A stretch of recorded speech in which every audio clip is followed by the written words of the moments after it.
Every year, millions of people land in Greece and head straight for the same island, Santorini, Mykonos, Rhodes. And those islands are beautiful. Not argument there, but there is an island in the eastern Aegean, just 1 kilometer from the coast of Turkey, that very few of those same travelers ever visit. An island with beaches that belong in a screensaver, ancient ruins that predate the Parthenon, a cave tied to one of the most important mathematical minds in history, and a coastline that still looks the way the Greek island were supposed to look before the cruise ships and the Instagram crowds. That island is Samos.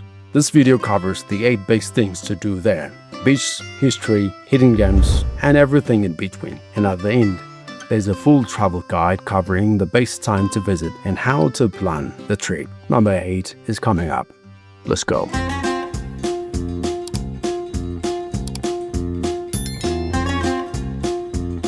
Starting at number 8, and already this is not a typical beach.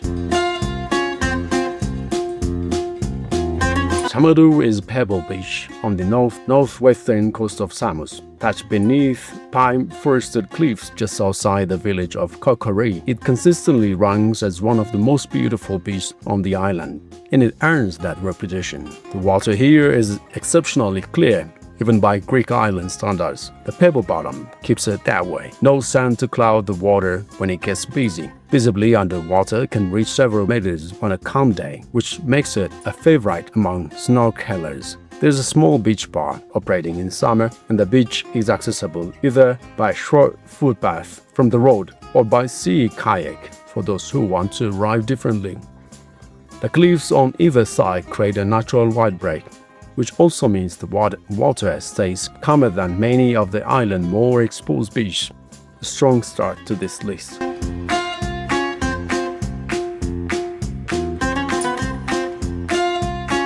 Number 7, Potami Beach, and this one comes with a bonus. Potami is one of the few sandy beaches on Samos' northern coast, which is primarily rocky and pebbled. The sand alone makes it popular, but what sets Potami apart from any other beach on this list is what lies behind it. Directly behind the beach, a river, Potami River, cuts through a wooded gorge leading to a series of natural rock pools and 2 waterfalls. The trail into the gorge takes about 20 to 30 minutes on foot, and the rewards with swimming holes surrounded by boulders and forest canopy. There's also a Byzantine church near the trailhead, the Church of Metamorphosis, dating back to the 11th century, partially carved into the rock. It's one of the oldest preserved churches on the island. Potami is the kind of spot where a beach visit turns into a half-day adventure without planning for it. Bring water shoes for the gorge trail, and the rocks slippery near the poles.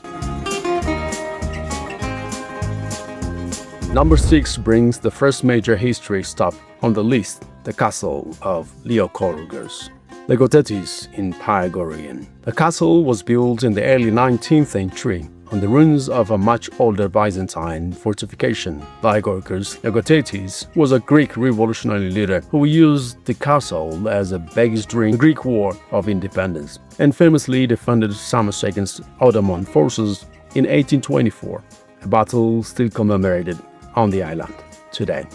The structure itself is compact but well preserved, and the views from the top of the tower are some of the best available in the area. Looking out over Pythagoreion's ancient harbor, the Aegean, and on a clear day, the Turkish coastline just across water. Pythagoreion itself is worth time beyond the castle. It's a UNESCO World Heritage Town built directly over the ancient city of Samos, and the streets, harbor, and waterfront restaurants make it an easy place to spend an afternoon.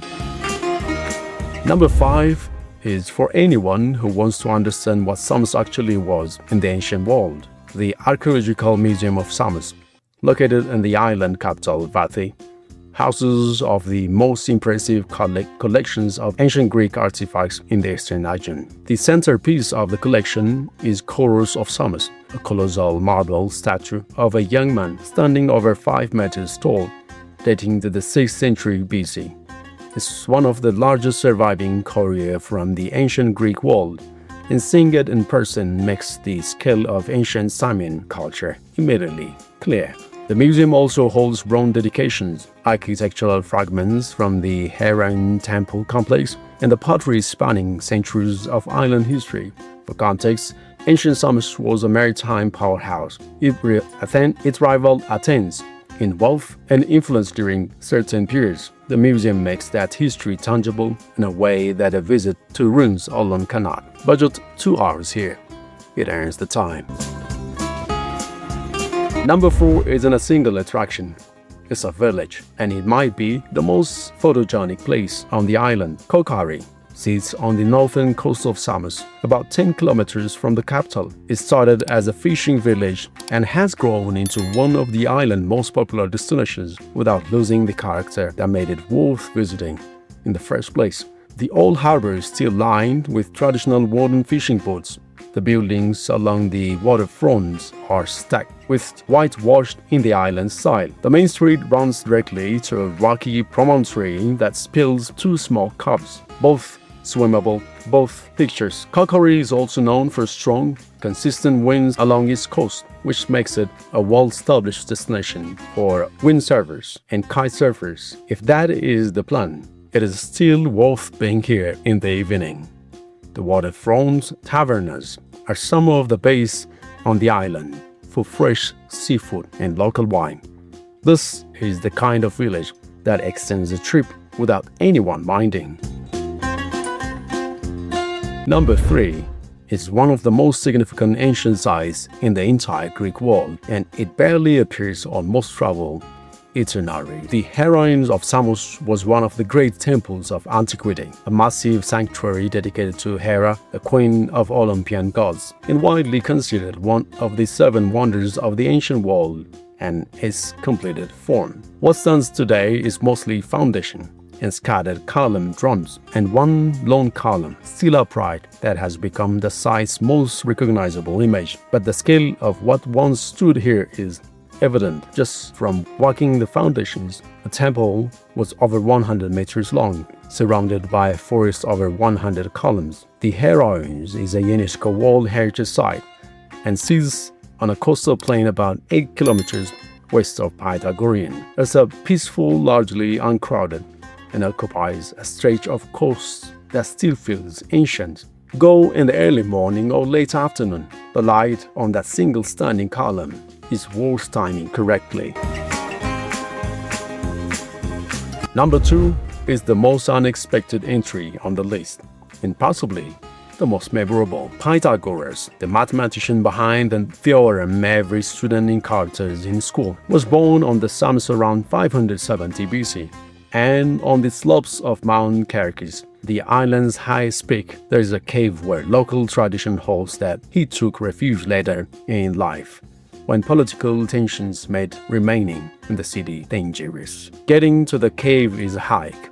The trail from the village of Maratakompos takes several hours round-trip, climbing through dense pine and chestnut forests before reaching the cave entrance high on the mountain. It's a genuinely demanding walk, but the reward is twofold. The cave itself, a substantial natural chamber in the mountainside, and the views from that elevation, looking down over the southwestern coast of Samos and across the sea. Whether or not Pythagoras actually sheltered here is a matter of historical debate. What isn't debatable is that this hike is one of the best outdoor experiences on the island.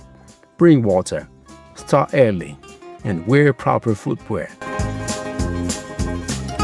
And the number 1 spot on Samos is Samos Beach. The name translates directly as fine sand, and it drives exactly that. Samos sits on the southern tip of the island, tucked into shelter bay that keeps the water shallow, warm, and exceptionally calm. The sand here is unlike anything else on Samos, soft, pale, and fine in a way that's genuinely rare in the Aegean. The combination of that sand, the shallow turquoise water, and the surrounding scrubland creates a beach that looks lifted from travel brochure. Access requires some commitment. The road is unpaved for the fine stretch, and the beach is well away from most of the island's main towns. That distance is also what keeps it from becoming overcrowded. Even at the height of summer, there's sun loungers, a small taverna, and a very little else, which is exactly the point. If only one beach on Samos is possible, this is the one to choose. Before wrapping up, here's a quick breakdown of when to visit Samos and how to plan the trip. Best time to visit: May and June, the best overall window. The weather is warm and settled, the sea is swimmable, and the island hasn't yet hit peak summer capacity. Wildflowers are still visible in the hills. Prices are lower than July and August, and every side and beach is accessible without the midsummer crowds. July and August, peak season, hot, busy, and more expensive, but the beaches are at their base and the island is fully operational. Book accommodation well in advance. July and August are ideal for those who want the full summer Greek island experience. Expect daytime temperatures consistently above 30 degrees centigrade. September and October, a strong second choice. The sea stays warm well into October. Crowds drop sharply after mid-September. Prices come down. The light in autumn is softer and better for photography. For hiking, including the Pythagoras Cave Trail, September and October are the ideal month. November to April, off-season. Many businesses on the island close between November and April. The weather is met by Northern European standards, but unpredictable. Ferry connections reduce. For travelers who want solitude and don't mind limited services, winter Samos has a quite authentic character, but it requires flexibility. How to get there? Samos has its own airport with direct flights from several European cities in summer, and daily connections to Athens year-round. Ferries run from Piraeus, the Athens port. In summer, there are connections to neighboring islands including Patmos, Kos, and Chios. That is Samos. 8 spots, 1 island, and more than enough reason to put it on the list. If there is a question about planning the trip, drop it in the comments. More Greek island guides are coming. See you in the next one.